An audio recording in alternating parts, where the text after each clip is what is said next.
शरीर उसका बहुत सोने पर भी आलस्य से भरा रहेगा।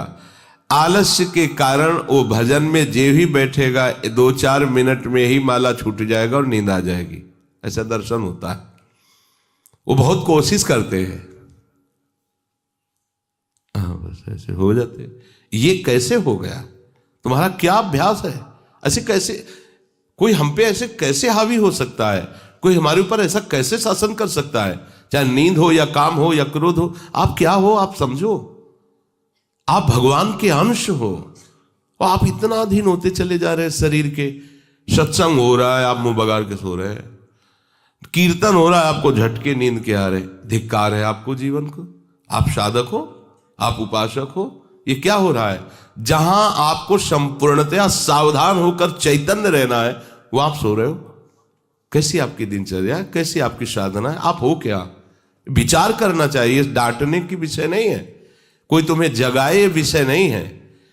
भगवत कृपा से जीवन में कभी अलार्म नहीं बजाया कि हमको इतने बजे उठना है, पता नहीं उठ पाए कि ना उठ पाए। अभ्यास योग युक्त चेतसा नान्यगामिना। ऐसी स्थिति हो कि हम उठ ना पाए तो बात अलग की है।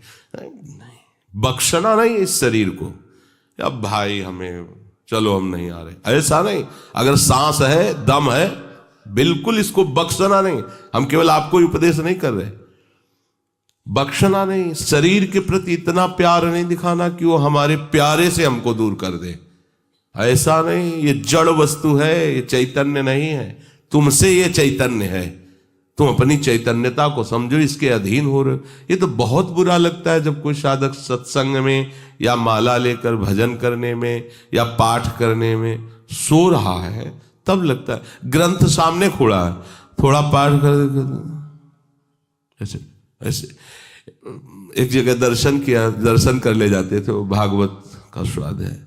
वो श्री जी के सामने भागवत पढ़ते पढ़ते नाक और माथा पूरी भागवत में रख दिया और 2500 लोग आ जा रहे हैं ऐसे। तो उनको जैसे कहते हैं, पंडित जी श्री हरिवंश, हाँ हाँ श्री हरिवंश।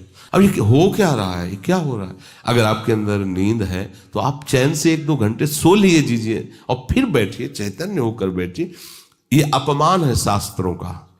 आप चैतन्य घन प्रभु के वचन पढ़ रहे हैं, आपको नींद आ रही, प्रभु की चर्चा हो रही, आपको नींद आ रही। कभी विषय चर्चा में आपको नींद आई? कभी फिल्म देखने में नींद आई? नौटंकी नाटक देखने में, रिश्ते नातेदारों से बात करने में, रिश्ते नातेदारों, आपका लड़का विदेश में रह रहा हो, उसकी कोई बात बता रहा हो, आपको नींद आएगी? नहीं आएगी। लेकिन अपने परम प्राण स्वरूप आत्म स्वरूप श्री प्रियालाल की चर्चा हो रही, आपको नींद आ रही है। अब हो क्या? क्या हो, जरा विचार करके देखिए। तो ये आलस्य के कारण उसके भजन में भारी बाधा हो जाएगी। उसका योग कभी सिद्ध नहीं होगा जो अधिक सोता है। सबसे प्रार्थना है, आप अपने लिए नींद का समय निश्चित करें अपने हिसाब से, शरीर का परिश्रम देख करके। अब जैसे जो उपासक रात भर सेवा में लगे रहते हैं, हम उनके लिए कहेंगे कि चाहे दिन हो चाहे रात हो, आप 4-5 घंटे आराम से सोइए। प्रार्थना है कि सोइए, क्योंकि आप जवान साधक हैं। सोएंगे तो आपकी इंद्रियां फिर भजन में लगेंगी। आप अपने को देखिए, यदि आप कोई सेवा बल वाली नहीं करते हैं तो 4 घंटे से ज्यादा आप नहीं ले। अच्छा उपासक 3 घंटे में हो जाता है। अब आप लोग देख लीजिए, अपनी एक दिनचर्या में नींद का समय आप निश्चित कीजिए, और जो निश्चित कीजिए उसे कम से कम 10 वर्ष तो निभाइए। यहां 2-4 दिन में दिनचर्या बदल जाती है, ऐसे नहीं होना। साधु का ऐसा नहीं होता। कुछ नियम लो तो 10-5 वर्ष तो चलो, 2-4 दिन में सब फिसल जाते हो, क्या फायदा है?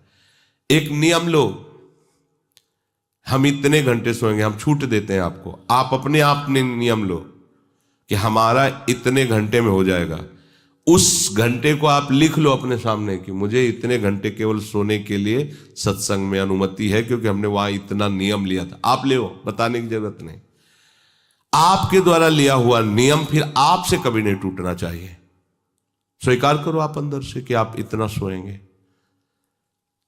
पर लिमिट हम बता देते हैं। शरीर अधिक श्रमित जो सेवा में होता है 5 घंटे, गृहस्थी है तो 6 घंटे, साधक है 4 घंटे, भजनानंदी को कहना ही नहीं पड़ेगा, 3 घंटे में ही हो जाता है।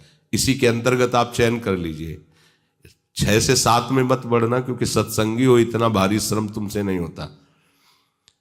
बलराम ब्रजवासी है, 20 वर्ष की बात बता रहे हैं, एक दिन की नहीं, 20 वर्ष की नित्य दिनचर्या से वृंदावन की परिक्रमा, और कितनी मेहनत से चक्की चला करके 150 रुपया करके घर परिवार चलाना, संत सेवा करना, सत्संग सुनना, ये सब गृहस्थ है, परिवार है, भागे घूम रहे हैं परमार्थ के लिए, नंगे पैर पूरे वृंदावन, 20 वर्ष पानी गिरे पत्थर गिरे कोई मतलब नहीं, इतनी इतनी एड़ी फट गए एकदम।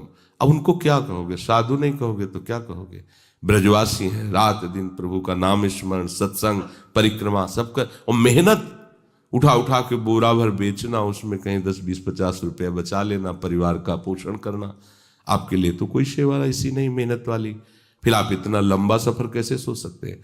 वो गृहस्थ होते हुए 2-2:30 बजे जगते हैं, तब अपनी दिनचर्या पूरी करते हैं। हो सकता है रात्रि के 10-11 बज जाते हो, दिन में वो चक्की में रहते, कब सोते होंगे? और 20 वर्ष की दिनचर्या हम उसकी बता रहे हैं। आप विचार करो, आप साधक हैं, आप विरक्त हैं, या आप संसार से निवृत्त होकर वृंदावन वास करें, आप कितना सोते हैं? ये बंद करो, शरीर को सुखी करना बंद करो। ये शरीर को सुख देने की बात महा दुख मोल लेना है। निश्चित करो आप अपने समय को सोने का। कर लिया? कर लिया? हाँ, अपना समय निश्चित करो। जो समय निश्चित किया हो, 4 घंटे, 5 घंटे, 6 घंटे, ये धाम है, यहां झूठ नहीं चलेगा। अगर 6 घंटे निश्चित किया तो 6.25 घंटे नहीं होना चाहिए। उसी को आप विभाजित कर लीजिए, 4 घंटे रात्रि में सो लीजिए, 2 घंटे दिन में सो लीजिए। आपको अगर 6 घंटे सोना है, 4 घंटे सोना है, 3 घंटे आप रात्रि में, 1 घंटे दिन में विश्राम। अगर आपका रात्रि में हो जाता है तो दिन में विश्राम की जरूरत नहीं। आपको इस पर आना पड़ेगा। आपसे कांच छुड़वा रहे हैं, मणि पकड़ा रहे हैं आपको, घाटे का सौदा। आप क्या कर रहे हो? मणि देकर कांच खरीद रहे हो, और आपका कांच छुड़वा के मणि। इंद्रनील मणि श्याम मनोहर 7 कुंभ तन गोरी, इनके समीप चलना है, इनकी जूठन पाना है, इनके साथ खेलना है। ये सौभाग्य प्राप्त करने के लिए जो असत धारणाएं हैं उनको मिटाना होगा। जागृतो नैव चार्जुन, ये तो अधिक सोने वाले की बात हुई। अब कह रहे हैं अधिक जागने वाले को भी सिद्धि प्राप्त नहीं होती। जो बिल्कुल सोता ही नहीं है, ऐसे होते हैं। पूरी पूरी रात चली गई नाम कीर्तन में, पूरी पूरी रात चर्चा में चली गई, 2-2, 3-3 जन केवल बैठ गए और प्रभु की पूरी रात चली गई। सामने योग वाशिष्ठ रखा हुआ है, उसी पे चर्चा हो रहा है। कैसा नशा! तो आप क्या समझो, उसमें नींद आएगी क्या? जो इंद्रियों को खुराक मिलनी चाहिए वो मिल जाती है। बड़े बड़े महापुरुषों को देखो, राय रामानंदाचार्य जी, राय राम, उनका आता है ना महाप्रभु चैतन्य देव, पूरी पूरी रात चर्चा हो रही, पूरी पूरी रात कीर्तन हो रहा है। क्या होता कि सुबह सब ऐसे लुढ़के हैं नींद में? नहीं, यहां उनकी बात हो रही है जिनकी अभी रुचि भजन में नहीं हुई है। उनको समय से सो जाना चाहिए, समय बर्बाद नहीं करना है। जो नींद का समय दिया है उसमें नींद आए या ना आए, हमें सोने के लिए नहीं लेटना है। जब लेटे, देखा हाँ इस समय से इतना समय लेटने में देना है, नाम शुरू किया, तन्मय हो गए। जब नींद आई, जब आंख खुली बस फिर मंत्र में तन्मय, फिर लग गए। ये भजन है। इसको ऐसे प्रमाद में मत डालिए। यहाँ दिनचर्या हो गई, अब पड़े हैं, करवट बदल रहे हैं, समय निकलता चला जा रहा है, आज सत्संग में क्यों नहीं आए, सो गए थे, ऐसा नहीं होना।